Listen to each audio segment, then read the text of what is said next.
bergerak berbagi untuk negeri, guru penggerak.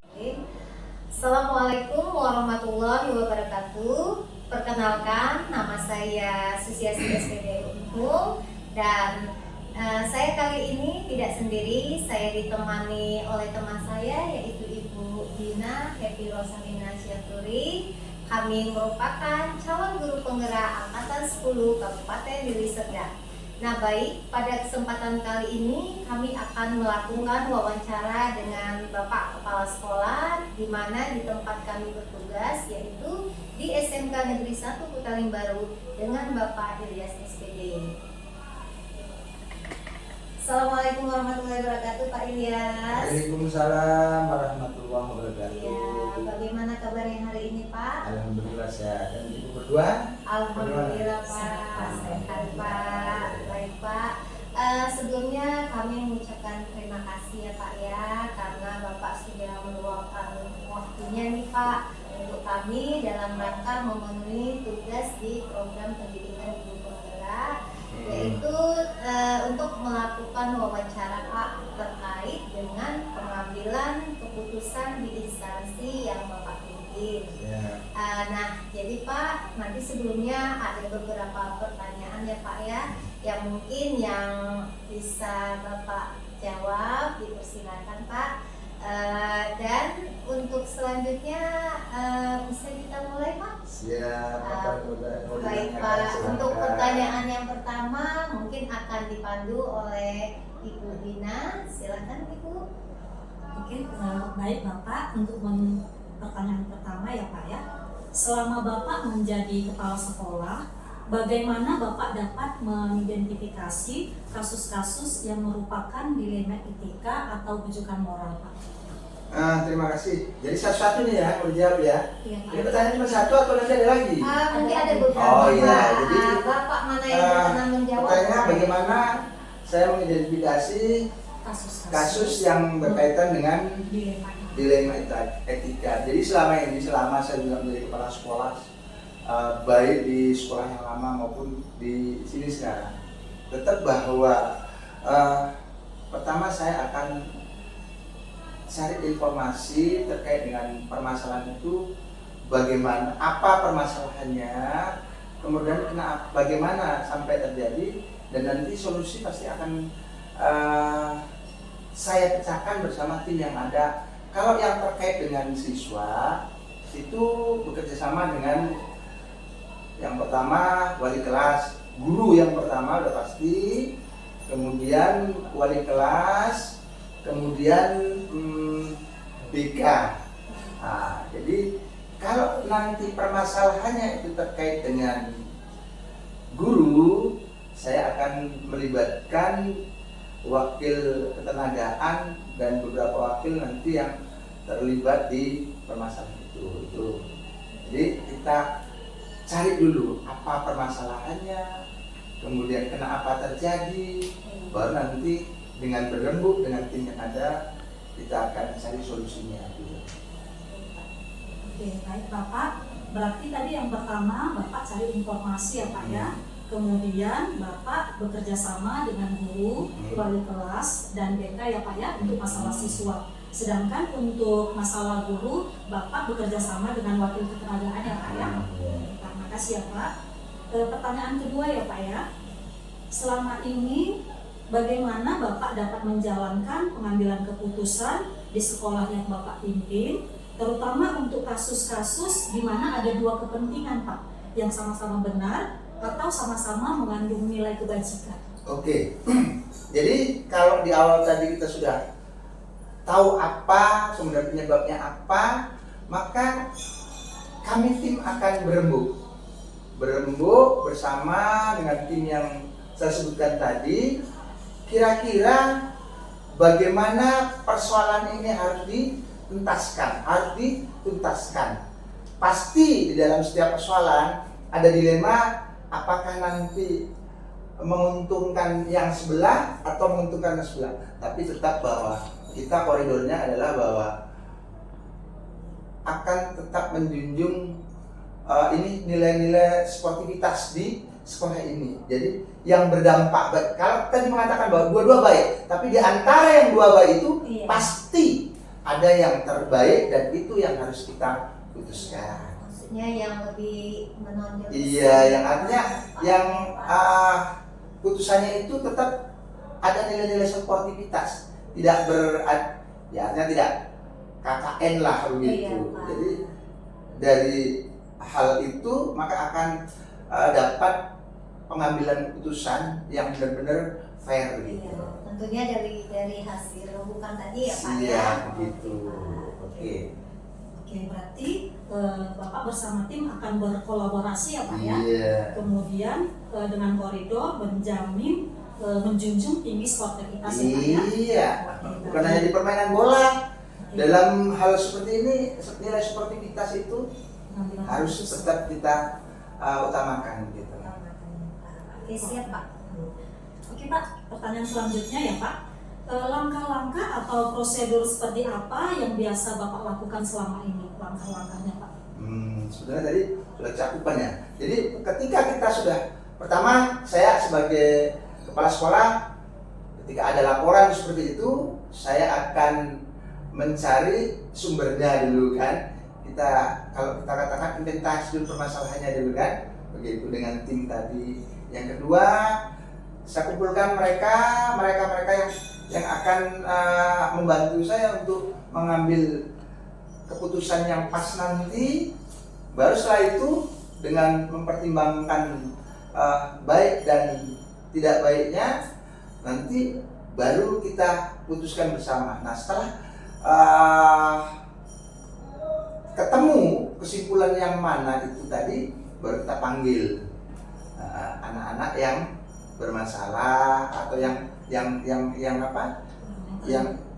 membuat permasalahan itu bagaimana itu, dan apakah nanti keputusan mereka kita kumpulkan, kita berbicara bersama gitu. Jadi awal itu sudah kita temukan permasalahan, kita kumpulkan diskusinya ini kita harus apa, dengan catatan juga bahwa kita juga menggunakan aturan dan peraturan yang memang sudah dibuat, SOP-nya sudah kita buat kan, bahwa kalau anak ini bermasalah seperti ini harus bagaimana, tetap standar operasional prosedurnya itu tetap kita jalankan. Mengikuti alur ya. Itu harus tetap, jangan tidak, dan kita kan sudah punya aturan norma yang sudah kita buat terkait dengan permasalahan-permasalahan yang ada itu. Itu tidak terlepas dengan kerjasama orang tua gitu Pak. Iya, dan yang pasti ketika kita akan mengambil keputusan, ya orang tua kita libatkan, benar itu, benar. Orang tua tetap akan hadir di kita. Jadi kalau permasalahannya antara dua anak, ya kedua orang tua kita panggil. Kalau permasalahannya anak pribadi, personal, kita juga panggil orang tuanya. Jadi apapun hasil keputusan, mereka juga harus kita temukan. Dan kalau ada kesepakatan nanti ke depan terkait dengan anak siswa kita, kita juga sampaikan pada orang tua, sehingga kedua belah pihak tahu, orang tua tahu, kemudian pihak sekolah menyampaikan ke orang tuanya, begitu. Iya, jadi tepat untuk pencapaian keputusan. Iya, tetap bahwa orang tua dalam hal ini harus kita libatkan. Oke, baik, terima kasih ya Pak ya. Berarti tadi langkah-langkahnya yang pertama mengidentifikasi masalahnya ya Pak, baru kemudian mengumpulkan tim untuk berkolaborasi, kemudian memanggil orang-orang yang terlibat ya Pak ya. Oke, baik, terima kasih ya Pak. Kemudian Pak selanjutnya, hal-hal apa saja yang selama ini Bapak anggap efektif dalam pengambilan keputusan pada kasus-kasus dilema etika? Kalau sudah terkait dengan dilema etika, memang ini sangat luar biasa. Kita perlu perlu sabar ya, perlu sabar. Kemudian kita juga harus telaten, permasalahan itu harus betul-betul kita cermati begitu ya kan. Jadi ya kalau terkait dengan dilema, tetap bahwa dalam hal keputusan setelah ada permasalahan pasti ada yang merasa tidak. Ketika hadir nanti keputusan itu dihadirkan gitu, pasti ada yang merasa tidak nyaman dengan keputusan. Contoh saja, ketika kita membuat aturan di sekolah kita yang hampir 100 orang guru di sini, kebijakan yang ada di sekolah atau yang dikeluarkan oleh kepala sekolah atau sekolah bahkan itu tidak bisa menyenangkan semua orang yang ada di sekolah ini. Menyatukan. Padahal itu sebuah kebaikan, tapi belum tentu. Tapi ingat bahwa ketika kita sudah sampaikan yang terbaik dan ada yang merasa tidak nyaman, yaitu urusan mereka. Nah, ketika kita dalam hal ini kita memang harus betul-betul memperhatikan ya dampaknya itu harus betul kita perhatikan, dan kalau memang itu harus ada ketegasan di situ, kita harus sampaikan dan pahamkan.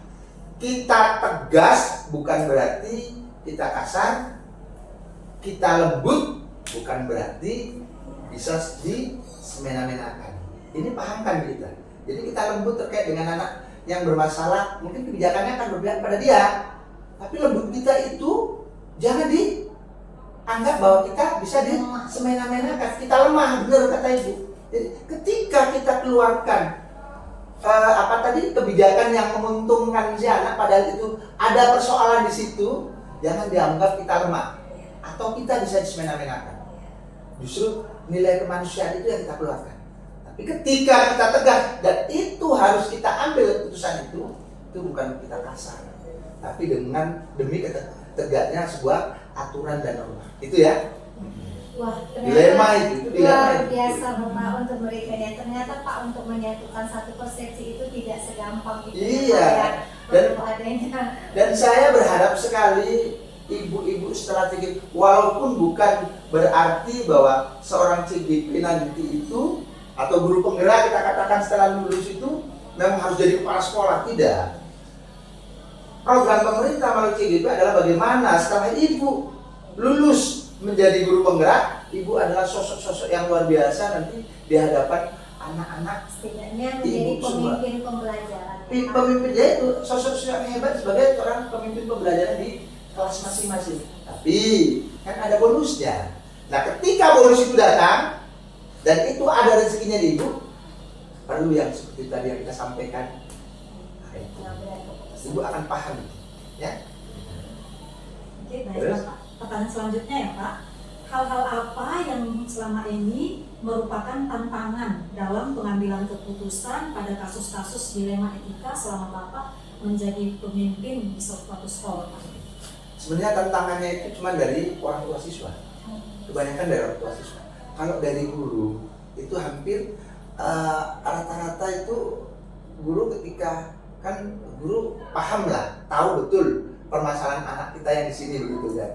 Jadi ketika kita mengambil kebijakan dan itu ada prosedur yang harus kita laksanakan, mereka paham. Tapi orang tua yang kadang-kadang tidak paham dengan hal-hal semacam itu. Makanya ya jelas bahwa banyak orang tua protes ketika kebijakannya tidak menguntungkan orang tuanya. Berharap, dan kita juga tidak saklek atau tidak terus begitu anak satu sekali bermasalah, misalnya kita toleransi ya kan, dua kali bermasalah kita toleransi. Artinya masih berpihak pada murid. Iya, kita berpihak karena tujuan pendidikan ini bagaimana membuat anak yang tidak baik menjadi baik, yang tidak tahu menjadi tahu, yang tidak terampil menjadi terampil. Paling penting itu tadi yang pertama, membuat anak yang tidak baik menjadi baik dan anak yang baik menjadi lebih baik. Maka karakter dunia pendidikan kita, saya katakan terus terang, mungkin yang melihat nanti video ini ya, bahwa dunia pendidikan kita memang sedang sangat tidak baik-baik, terutama dengan pendidikan karakter kita. Maka pahamkan bahwa di sekolah ini, di sekolah kita, pendidikan karakter itu nomor satu.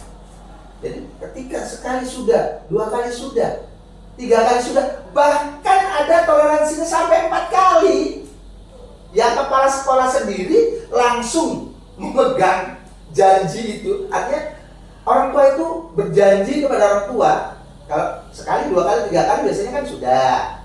Kali ini sampai 3 kali, 4 kali, sekali, 2 kali, 3 kali, bahkan 4 kali. Ayolah kita buat yang terbaik lagi. Nah, kalau 4 kali juga tidak, maka keputusannya adalah yang mungkin tidak menyenangkan buat orang tua. Nah, memang tantangannya itu dari orang tua yang merasa bahwa tugas untuk membuat anak ini baik adalah guru. Benar, tugas untuk membuat anak pintar guru gitu kan. Tugas membuat anak terampil guru gitu. giliran dituntut kewajibannya, bagaimana mensupport pendidikan anak, nyerah kan begitu, atau dengan berbagai alasan tidak siap kan begitu. Dan kita juga akan tetap kalau kita katakan selalu kita berpihak kepada anak dan orang Itu tua. yang kita inginkan adalah anak yang berakhlak mulia tadi. Iya, Pak. Oke. Berarti tadi Pak yang merupakan tantangannya yang paling utama itu dari orang tua siswa Pak ya. Yang belum paham terkait bagaimana pendidikan ini gitu kan.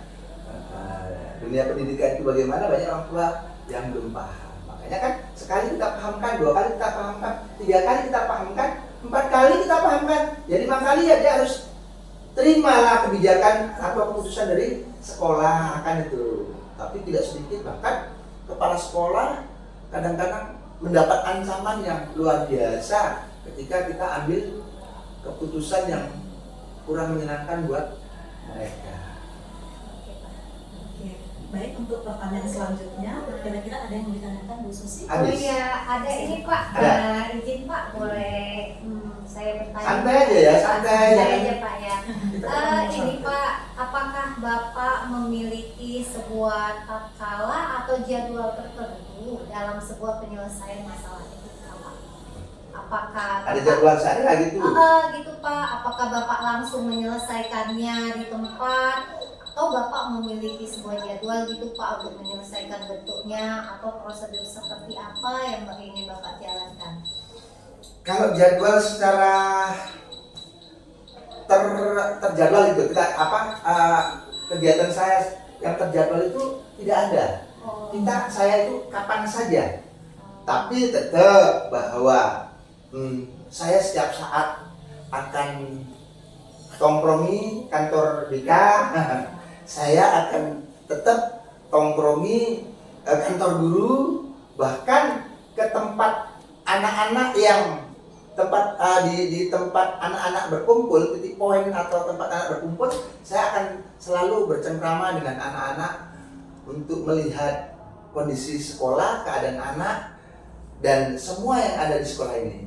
Dan ketika saya tongkrongi kantor BK, kemudian saya tanyakan, tapi sebenarnya mereka sebelum saya tahu pun kadang mereka sudah menyampaikan duluan. Dan kadang juga saya yang ketemu permasalahan itu, sehingga saya harus datang ke BK, ini kok ada seperti ini. Nah, kantor guru ini teman kok begini. Baru setelah itu diaturlah jadwalnya, kan tidak terjadwal tapi diatur jadwalnya kapan mau menyelesaikan persoalan-persoalan ini. Tapi tetap bahwa saya sebagai kepala sekolah juga tidak langsung terjun ketika di awal permasalahan. Permasalahan itu yang pertama tetap kepada yang pertama itu guru wali kelasnya, kemudian dengan BK, dengan anak dan orang tua. Masuk phase kedua itu pertama ya. Phase kedua atau tahapan kedua itu masuklah orang tua, anak, kemudian wali kelas, BK, guru BK, dan wakil kesiswaan, benar. Baru yang ketiga wali kelas, kemudian BK, kemudian kepala konsentrasi keahlian. Tadi tambahan. Yang ketiga kepala konsentrasi keahlian dulu. Kepala konsentrasi keahlian, baru ikutlah wakil kepala sekolah. Baru yang keempat, ketika mereka juga tidak bisa menyelesaikan persoalan itu, barulah kumpul semuanya, ya kan?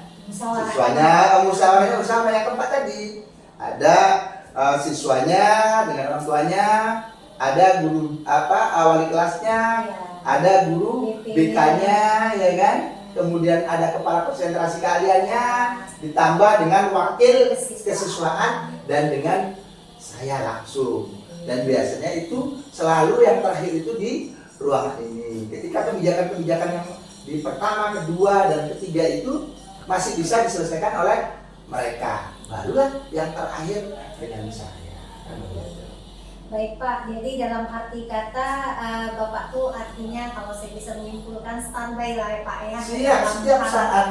Untuk penyelesaian masalah Iya. etika itu ya Kecuali Pak. ada juga Ibu, Iya, ketika Pak. saya di luar kemudian ada permasalahan yang terjadi saya, iya, ya Pak. tidak. Namanya juga kita manusia ya kan Pak. Iya. Ya benar itu Pak. Benar. Menarik sekali yang Bapak sampaikan tadi Pak.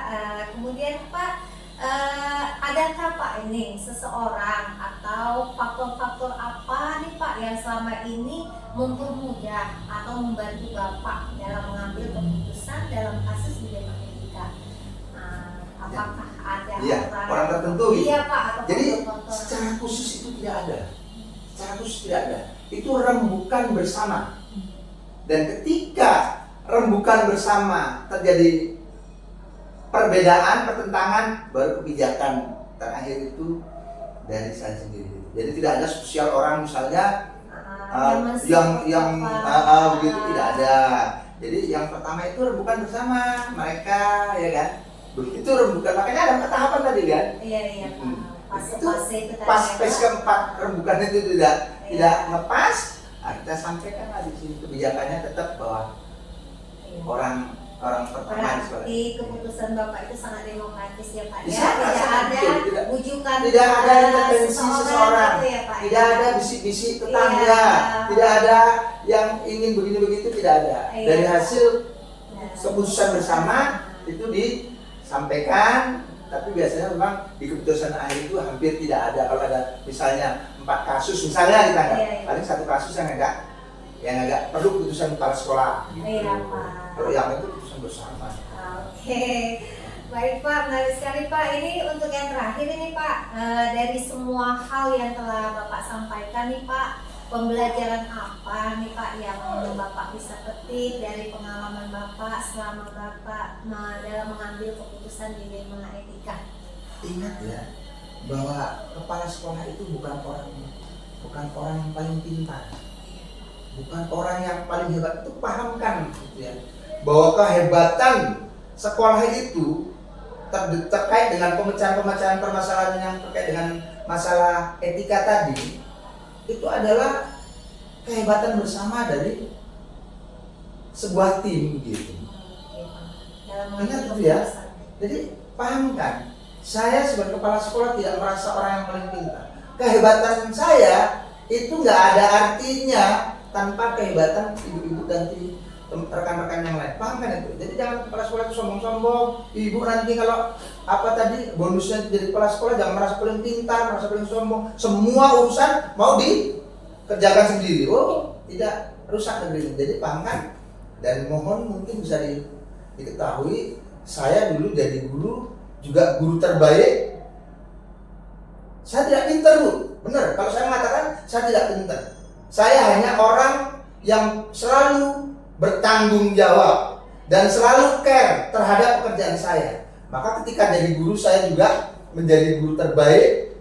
Kemudian alhamdulillah kemarin saya memimpin sekolah sampai baru 10 tahun dari 0 sekolah, dari siswanya hanya 93, dari siswa awal 93, kemudian saya tinggalkan yang kemarin itu dengan 1.400 siswa dalam kurunannya 10 tahun, dan pimpinan kita di atas mengapresiasi kinerja saya dengan hadir di tempat saya. Seorang gubernur, Pak dulu sebelumnya Pak Gatot sekali, Pak Gubernur Edi Ramayadi 3 kali, dan alhamdulillah Pak Presiden RI 1 sampai mengapresiasi kinerja saya itu hadir di sekolah saya yang dulu. Dan ketika saya harus bergerak ke sekolah lain, dan sekolah Kota baru kita tercinta ini, alhamdulillah saya bisa menjadi kepala sekolah terbaik peringkat 1 Provinsi Sumatera Utara. Jadi semua itu bukan kehebatan saya, pahamkan itu. Itu yang harus dipahamkan oleh para kepala sekolah. Kehebatan itu bukan kehebatan saya, kehebatan para bapak guru yang ada di sini. Dulu bapak ibu belum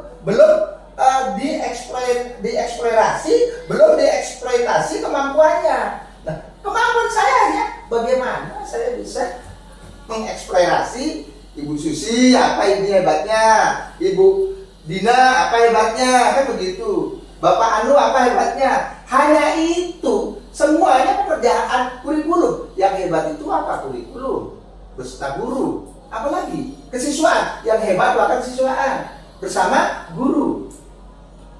Terkait dengan apa lagi? Sarpras, yang hebat maka sarpras terlibat dengan para guru. Lah saya apa? Jadi pahamkan itu. Makanya ingat, selalu tetap jaga hati, jaga hati. Ketika kita mampu menjaga hati, melihat tim kita kurang, kita harus terima kekurangan dia. Melihat kelebihan tim kita harus apresiasi dan akui itu. Sama ibu juga begitu. Bu Dina punya kelebihan apa? Ibu harus terima. Jangan ibu udah kurang, ibu bully pula Bu Dina, ya kan? Kalau Bu Dina punya kekurangan tadi kan, kalau Bu Susi punya kelebihan, ibu jangan sombong dan ibu harus berani mengakui kehebatan Bu Susi. Kalau itu sudah bisa ada di diri kita, Bu, yakinlah kita akan menjadi sosok mutu saya. Hidup harus berguna untuk orang lain. Hidup harus berguna untuk orang lain. Itu akan bisa ibu alami, ibu jadikan bahan untuk ketika ibu nanti, atau modal pembelajaran untuk menjadi, kalau ada bonusnya jadi kepala sekolah nanti. Dan saya berharap tim saya ini dengan CGP-nya, dengan ininya, guru praktik, pembelajar praktik ya, dengan ini, itu haruslah ketika saya sudah sampaikan kan, saya sudah sampaikan melalui ucapan, saya sudah lakukan melalui tindak tanduk atau kebiasaan saya ya, aktivitas saya. Nah, kalau ibu tidak bisa, maaf cakap ini ya, mencontoh saya saja tidak bisa, bagaimana kita menghebat? Ayo pahamkan ya, pahamkan ibu ya. Makanya selalu jaga hati, selalu jaga hati supaya kita akan menjadi orang-orang hebat. Dan satu lagi, selalu bertanggung jawab terhadap tugas tupoksi kita sebagai seorang apa, sebagai ibu rumah tangga, tanggung jawab kepada anak dan suami, sebagai guru tanggung jawab terhadap anak-anak kita, siswa kita di sini. Yakin ibu akan sukses. Saya sudah katakan, saya tidak ada apa-apanya, tapi karena saya selalu menjaga hati, saya tidak akan marah dengan guru saya juga ya. Maaf cakap kalau kita katakan jogalnya minta ampun, yang guru-guru yang tidak pandai bersyukur, saya tidak akan marah. Saya akan ajak bagaimana supaya dia berusaha kedekatan kita secara antara adik dengan abang, antara anak dengan bapak, atau antara sama rekan, teman, sahabat begitu. Itu caranya supaya mereka semua mau bekerja, mau berbuat sesuai dengan tupoksinya dan yang diharapkan. Kita berharap sekolah ini akan menjadi sekolah terbaik untuk di Sumatera Utara. Itu saya harap. Amin, Itu yang saya berharap. Setelah yang di sono kan gitu. Yang di sono itu sudah menjadi pilot project sekolah masa depan. Tapi ya lanjut apa tidak, saya tidak tahu lagi lah. Kan saya di sini sekarang. Cintaku. Memang ini bukan cinta yang pertama, tapi ini bagiku adalah cinta yang terakhir. Paham kan itu? Kalau kita bekerja sudah pakai cinta, udahlah. Menyenangkan ya Pak ya. Menyenangkan. Iya, Dan Pak. kita kan juga berharap di sini Iya. tidak ada persoalan-persoalan yang terkait dengan itu. Kalaupun ada muncul 1-2 itu wajar.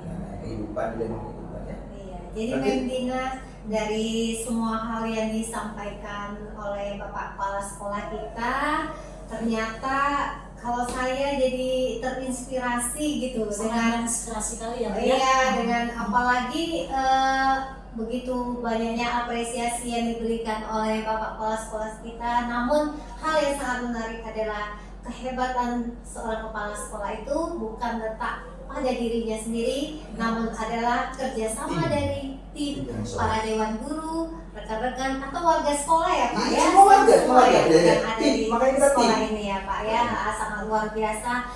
Begitu menginspirasi bagi kami Pak. Mudah-mudahan bisa menjadi apa ya Pak, teladan bagi kami gitu ya. Mungkin dari Pembina, Dari jawaban-jawaban Bapak jadi ada pemikiran kami, oh ternyata mengambil keputusan seperti itu begitu ya Pak ya. Iya. Jadi ini inspirasi buat Iya. kami ya Pak, cara mengambil keputusan yang baik. Terima kasih Bapak buat kesempatannya. Ya, baik.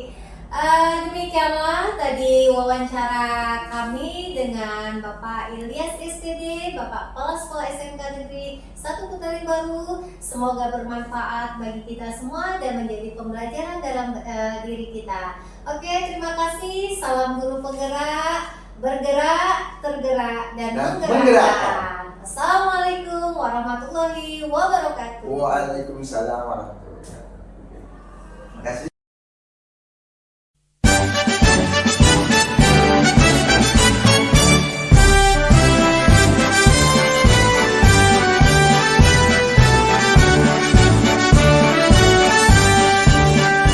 Bulatkan tekad, kuatkan hati. Negeri ini memanggilmu kawan. Belajar bergerak berbagi untuk negeri. Guru penggerak majukan pendidikan.